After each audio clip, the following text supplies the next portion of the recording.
పొద్దున్నే తెల్లారుజామున వివేకానంద రెడ్డి గారిని చంపేసింది. చంపేసేసి గుండెపోటు అంటారు ఆ పత్రిక. మళ్ళీ రెండో రోజు వరకు నారాసుర రక్త చరిత్ర అన్నారు ఆ పత్రిక. స్క్రోలింగ్ ఇచ్చిన వాళ్ళు వాళ్ళే, స్టోరీ బోర్డులు నడిపిన వాళ్ళు వాళ్ళే, ఫ్లాష్ న్యూస్లు ప్రకటించిన వాళ్ళు వాళ్ళే ఈ యొక్క కడప జిల్లాను, కడప నగరాన్ని, కడప నియోజకవర్గాన్ని అరాచకం పాలు చేసినారు. ఈరోజు 2 సంవత్సరాలు కావస్తుంది అధికారాన్ని కోల్పోయి. అలవాటు పడ్డ ప్రాణం, నేరానికి అలవాటు పడ్డ ప్రాణాలు ఇవన్నీ. 20 సంవత్సరాల నుంచి కార్పొరేషన్ కబ్జా చేసుకొని, కడపను కబ్జా చేసుకొని, నేరపూరితమైన కడపగా ప్రపంచానికి, భారతదేశానికి కడపని ఇలా పరిచయం చేశారు. వీళ్ళ ఆస్తుల తగాదాలు, డబ్బుల పంపకాల్లో హత్యలు చేయడానికి కూడా వెనకాడట్లేదు.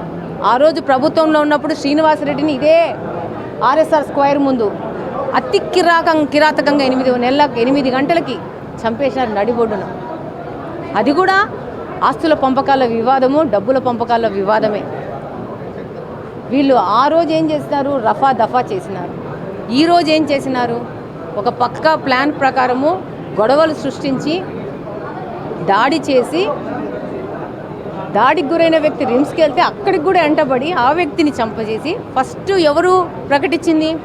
ఆ రోజు నారాసుర రక్త చరిత్ర అని మాట్లాడిన ఈ ఒక పార్టీకి సంబంధించిన ప్యాంప్లెట్ పేపరే ఈరోజు మరుసటి రోజు వాళ్ళకంతా తెలుసు ఈ స్కెచ్ అంతా. ఎందుకు ఆ మనిషిని చంపినారు, ఏం చేసినారు, దాని వెనక ఉన్నవాళ్ళు ఎవరు, ఈ కార్పొరేషన్లో పెద్ద మనుషులు ఉన్నారని తెలుసు, దాని మీద పెద్ద తలకాయల సపోర్ట్ ఉందని తెలుసు, వాళ్ళ పంపకాల్లో ప్రాబ్లంలోనే చంపినారు. వెంటనే దానికి గాంజా మాస్క్ ఇచ్చినారు. ఆ రోజు చంద్రబాబు నాయుడు మాస్క్ ఇచ్చినారు. వీళ్ళని మొత్తం ఏర్పడేయాల్సిన అవసరం ఉంది కడపలో. ఎవ్వలని ప్రభుత్వం ఒడిసే పరిస్థితి లేదు. ప్రతి ఒక్కరూ వాళ్ళు చేసిన నేరాలకి వాళ్ళు శిక్ష అనుభవించుకునే పరిస్థితి ముందులో ఉంది. వ్యక్తుల పేర్లు కూడా బయటకు వచ్చేసాయి. సిస్టమ్ని కాంప్రమైజ్ చేయాలనే ఉద్దేశంలో వీళ్ళ వెనక ఈ పార్టీకి సంబంధించిన నాయకులు పెద్దోళ్ళ సపోర్ట్తో వీళ్ళకి అరాచకాలు, కిరాతకాలు మొదలుపెట్టారు. కడప నియోజకవర్గంలోని ప్రజలకు అందరికీ ఈ సందర్భంగా నేను విజ్ఞప్తి చేసుకుంటా ఉన్నాను. ఇట్లాంటోళ్ళందరినీ ఏరిపేయాల్సిన అవసరం ఉంది. ఇట్లాంటోళ్ళందరినీ రాజకీయాలకు సంబంధం లేకుండా ఊడ్చి పడేయాల్సిన అవసరం ఉంది. మన కడపను మనము కాపాడుకుందాం. ఈ పత్రిక గత 2 సంవత్సరాల నుంచి నా గురించి దేవుని కడప చెరువు కబ్జా చేసినారు, ఆర్ట్స్ కాలేజీస్ ఉన్న ల్యాండ్ కబ్జా చేశారని వాళ్ళకు తోచిన కథనాలు వేసినారే. ఈరోజు ఈ పత్రికలో ఈ వ్యక్తి పేరేసి ఈ కేసు ఈ విధంగా పోతుందని ఒక న్యూస్ రాశారా? నేను నిన్ననే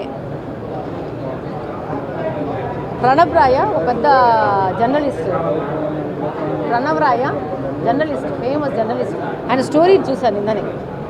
అంత మంచి జర్నలిస్టులు ఉన్న దేశం మనది. అలాంటి జర్నలిజం అనే దాన్ని వెనక పెట్టుకొని అవినీతి సొమ్ముతో పెట్టిన ఒక పేపరు, మీడియా పెట్టుకొని అసలు మొత్తము సిస్టమ్ని కాంప్రమైజ్ చేస్తున్నారంటే ఇలాంటి కిరాతకులు ఈ ఆంధ్రప్రదేశ్కు అవసరమా అనేది మీరు పత్రికా ప్రముఖంగా ప్రచురించాల. మీరు చట్టం తన పని తాను తీసుకుపోతుంది, ఎవ్వరిని వదిలే పరిస్థితి లేదు. వైకాపా పార్టీ ఏమన్నా అధికారంలో ఉందనుకుంటున్నారా? తెలుగుదేశం పార్టీ ఉంది. నిర్మోహమాటంగా, నిర్భయంగా నేరానికి పాడుపడిన వ్యక్తులు డెఫినెట్గా శిక్షను అనుభవిస్తారు. ఈ యొక్క విధానాన్ని కడప నుంచి మనం అందరం పాలదోరాలా.